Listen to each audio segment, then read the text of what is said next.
y hoy vamos a hablar del servicio militar obligatorio, del llamamiento a filas a todos los españoles para que puedan ir a entrenarse y prepararse pues para ir al combate en una guerra hipotética futura inmediata que vaya a existir, como miembros que somos de la OTAN y obligados que estamos.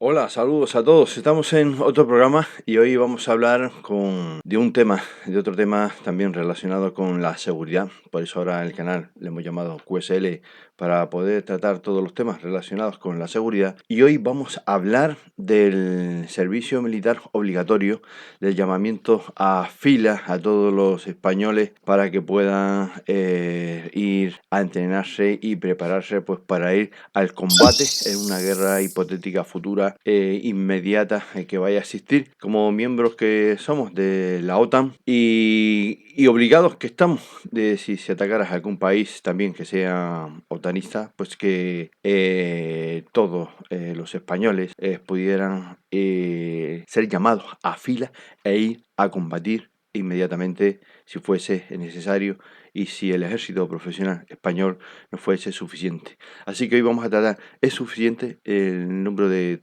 tropas que tiene el ejército español, aire, tierra y mar, y son suficientes todos los efectivos? Si en caso de que existiera un llamamiento para el personal, para todos los jóvenes de este país y no tan jóvenes también, ¿cómo se haría? ¿Cómo sería? ¿A quién llamaría? ¿Cómo se procedería? Y saber un poco sobre la opinión de los jóvenes en este país. ¿Estarían dispuestos a ir o no ir al combate? ¿Por qué irían al combate? ¿Por quién lucharía? Todo eso no se lo pierdan, que vamos a verlo poco a poco y vamos a irlo desarrollando aquí en este vídeo. Así que sin más vamos a irlo desarrollando poco a poco. ¿Está España preparada para un conflicto militar? Esa sería pues la gran pregunta. A medida que las tensiones geopolíticas están aumentando en Europa, la pregunta sobre si España tiene un ejército suficientemente robusto para hacer frente a una potencia militar como Rusia se vuelve cada vez más relevante, o sea, más importante esa noticia. Con aproximadamente 120.000 efectivos en la fila, estamos hablando de España, España cuenta con un ejército, vamos a llamarlo competente, pero no lo suficiente para un conflicto de larga duración como sería una guerra de larga duración como podría estar llevando ahora mismo pues Ucrania pues con Rusia, ¿no? Su modelo actual se basa en un sistema, digamos, profesional voluntario, lo que limita su capacidad de movilización ante una agresión masiva. O sea, los 120.000, para que lo entendamos, los 120.000 soldados que tiene España ahora mismo en activo es una cifra ridícula de los tres ejércitos. Solo basta ver pues los millones y los miles de víctimas que hay en la guerra de Ucrania y todos los soldados que han pasado pues por ahí para darnos cuenta de que un conflicto evidentemente que fuese de una magnitud pues importante, pues sería totalmente pues ridículo pensar que España tiene gente pues para una guerra con una duración que fuese larga, que fuese de desgaste como está sufriendo Ucrania, y sería pues una cosa, sería totalmente pues imposible. Otra de las cuestiones que también tenemos que tener en cuenta es que primero no tenemos un ejército suficientemente grande como para una guerra de ese tipo y habría que llamar a fila, pero si llamamos a fila, ¿quién iría? ¿Quién estaría dispuesto a ir a fila? ¿Qué opinan los jóvenes sobre el servicio militar obligatorio? La mayoría de los jóvenes españoles se oponen al servicio militar obligatorio. Hay muchas encuestas, recientes encuestas señalan que solo un 31% de la población estaría dispuesta a luchar por su país en un conflicto. Este porcentaje se reduce aún más entre los jóvenes de 18 a 25 años, donde solo un 25% se mostraría dispuesto. Perdón, solo un 22% se mostraría dispuesto. Este es un reflejo de una generación que prioriza el desarrollo personal y profesional sobre el deber cívico de ir a la guerra. Efectivamente, vivimos en un mundo y durante muchísimos años pues estamos acostumbrados, no solo las generaciones de hoy, sino de generación en generación y las generaciones pasadas y hasta llegar por lo menos hasta nuestras abuelas, que no haya necesidad ninguna de que exista un ejército, no hay necesidad ninguna,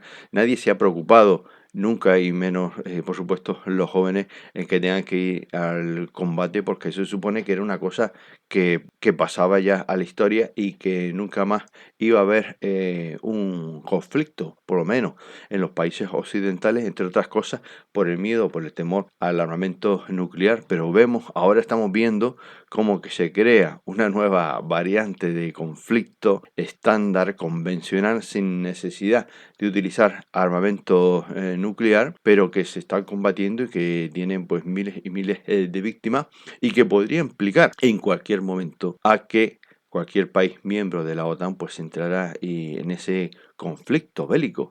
Y entonces pues digamos que la situación está cambiando, pero hasta ahora nadie le ha dado por pensar o ha querido pensar en eso. Por eso es importante saber a día de hoy cuál es la opinión de nuestros jóvenes sobre si ahora mismo se hiciera un llamamiento oficial obligatorio para tener que ir al combate. Así que una vez pues dicho esto, vamos a ver qué opciones son las que existirían. ¿Qué opinan los jóvenes sobre ir obligatorio al servicio militar, al ejército, a combatir? La mayoría de los jóvenes españoles se oponen al servicio militar obligatorio, como hemos dicho, y recientes encuestas nos dicen que son muy pocos los que estarían dispuestos a ir al combate. Pero ¿por qué motivo estarían dispuestos a ir a la guerra? Entonces, pues en situaciones extremas sería como una invasión directa con bombas cayendo pues en las calles y que se escuchen explosiones y tiros y la gente esté corriendo por ahí. Digamos que la disposición de los jóvenes pues podría cambiar simplemente por instinto de supervivencia, la defensa del hogar y de la familia, el compromiso con la justicia y la democracia y el sentido de deber nacional son algunos motivos que podrían impulsar a los jóvenes a unirse a un esfuerzo bélico, pero siempre y cuando veas a tu vecino morir o se metan con tu familia. Sin embargo, estos motivos surgen principalmente en contextos de agresión tangible y directa. Esa sería la forma de que los jóvenes pudieran ir al frente a combatir. Y otra de las preguntas que nos surgen a continuación, entonces, ¿cómo se van a reclutar a esos jóvenes para ir al combate? Una vez que el ejército, esos 1.200 efectivos que tiene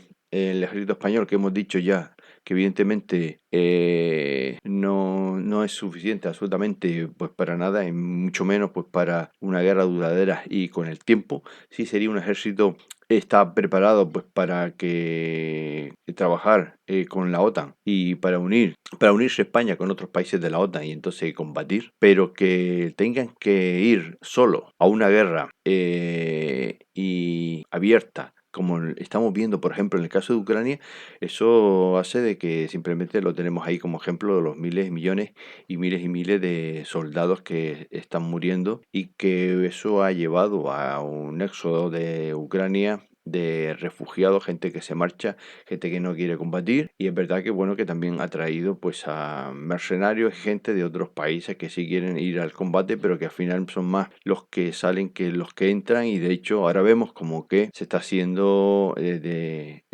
ya hace bastante tiempo durante el conflicto de Ucrania un reclutamiento forzoso de soldados para combatir en esa guerra de Ucrania. ¿Cómo se reclutarían los jóvenes en este caso? Pues para eso en España existe una ley que regula todo eso y que vamos a brevemente pues a explicar un poco. Si España se viera involucrada en un conflicto, el gobierno podría activar mecanismos de reclutamiento extraordinarios, que se llamaría. Esto incluiría campañas masivas de reclutamiento voluntario y, en última instancia, la restauración del servicio obligatorio. La movilización de reservistas y la implantación de un estado de emergencia serían medidas adicionales para aumentar rápidamente la capacidad militar del país. Bueno, los reservistas, todos sabemos quiénes son. Los reservistas son, pues, todos aquellos ex soldados, gente que ya sea licenciado, que ha hecho servicio militar, que ha cumplido con su servicio militar, bien sea cuando era obligatorio o porque fueron voluntarios y que pasan una especie a lo que se llama una reserva, por eso son reservistas, y donde tienen un compromiso de al año, pues unos meses determinados, pues dedicarlos a lo que es el ejército, pues para aprender, para formarse, para practicar, para ayudar, en fin, pues para hacer cualquier cosa que sea necesario y que les pida el ejército, y más bien se dedican a labores de apoyo, de formación y de preparación y de logística, más que estar en primera línea de combate, que para eso están lo que es el ejército profesional. Así es como se haría. Vamos a ver ahora qué pasaría si la población se niega a alistarse, que también, como he dicho en otras ocasiones, estamos viendo como el futuro. Hemos visto cómo entre esos refugiados pues hay muchísimos jóvenes o gente de edad como para ir al servicio militar, pues que lo que han hecho es huir del país y porque no querer combatir. ¿Qué pasaría si la población se niega a alistarse, teniendo en cuenta de que los primeros que se llamarían a fila son entre los 18 y los 25 años de edad? ¿Qué pasaría si la población se niega a alistarse? Un rechazo masivo, por ejemplo, en lo que es a lo que es el servicio obligatorio, podría generar un escenario caótico. El gobierno podría aplicar sanciones severas y, por supuesto, con multas o penas de prisión, así lo dice la legislación. También declarar un estado de emergencia, y también podemos decir que esa desobediencia civil y la oposición al conflicto podría intensificarse muchísimo, que es lo que se espera, y lo que resultaría en una crisis social y política y comprometiendo lo que es la cohesión interna del país. Habría incluso enfrentamiento entre los que sí quieren ir, los que no, los que sí ven como un deber que se debe de ir a combatir a la guerra y los que no, y también eso crearía pues un conflicto interno en el país. Aquí tendrían que hacer el Estado y el gobierno pues muchísimas campañas de publicidad, lo que son los medios de comunicación y tal, pues como se hacía en Estados Unidos cuando en la Segunda Guerra Mundial.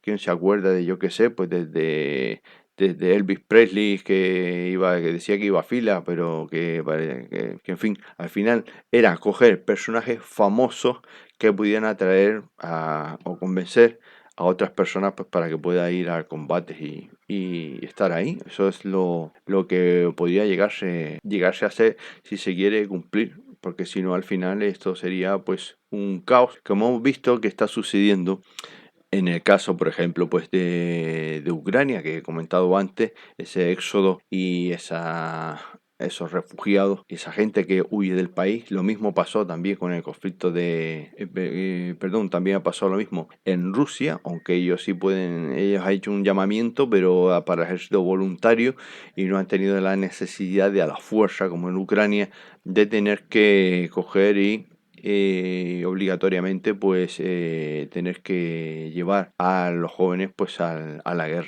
Podríamos decir que la disposición de la población española a involucrarse en un conflicto militar varía drásticamente según el contexto. Mientras que en tiempos de paz hay una clara resistencia a la guerra, la posibilidad de una agresión directa podría cambiar esta percepción. En un mundo cada vez más inestable, estas preguntas son más relevantes que nunca, y la historia ha demostrado que la voluntad de la población puede cambiar rápidamente ante la amenaza de un conflicto armado. No es lo mismo pensar en la guerra cuando vives en la paz, en la armonía y en la tranquilidad, y tienes tu mente y tu cabeza en otras cosas, que tener la mente pensando en que acaban de matar a tu vecino, a tu familiar, a tu mujer, o a tus hijos, a tu abuela, a tu madre, o que estás viendo caer bombas alrededor tuyo. La percepción, una cosa es la percepción de supervivencia, aquí tenemos que sobrevivir, y otra cosa es la percepción de que,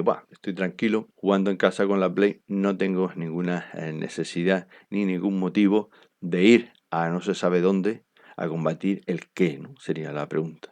En un país en el que estamos, que es un programa de seguridad y siempre hablamos de seguridad, esto es seguridad nacional, por eso también he querido, porque me han preguntado bastante y también he visto que a la gente le picaba la curiosidad sobre el servicio militar. Pero en una sociedad, digamos que atrapando todo este tema, el tema de lo que es la seguridad, lo que vivimos el día a día, si los jóvenes no están dispuestos ni siquiera a trabajar en cuerpos como son las fuerzas y cuerpos de seguridad. Y eso que ellos no tienen problemas de reclutar gente para entrar en las policías. O no quieren entrar a trabajar de vigilante de seguridad por la inseguridad que hay, por las leyes en contra, por los horarios, los trabajos, el sacrificio que se supone. Pues imagínate lo que sería ir al ejército, que eso se supone ya es sacrificarlo absolutamente todo y probablemente pues por nada o simplemente por tu libertad. Sería el único motivo que te quedaría de hacer las cosas por tu familia, por tu libertad o por las personas que quieres y que están alrededor tuyo. Pero en un país como estamos nosotros aquí en España, y donde no existe la autoridad, donde cada vez hay menos respeto a lo que son las leyes, la legislación, la autoridad, donde se le quitan las herramientas a las fuerzas y cuerpos de seguridad del Estado para que puedan hacer su trabajo, donde sí se le dan herramientas a los delincuentes para que puedan seguir delinquiendo y puedan seguir haciendo lo que quiere, ya que cada vez hay menos autoridad y menos respeto y menos capacidad que tienen las fuerzas y cuerpos de seguridad para hacer al frente al mal. Desde luego, en un estado crítico de alarma por entrar en caso de guerra y tener que reclutar a personas y tener que hacer un reclutamiento masivo y que a la fuerza se tenga que reclutar personas, el escenario es bastante complicado y difícil precisamente porque hay una cosa diferencial y muy importante en este país y es que no se cree ni en la justicia, ni se cree en las instituciones, ni se cree en los políticos, ni se creen en las políticas y no se cree en un bien común pues para todos generalizado, sino más bien es un país de sálvese quien pueda.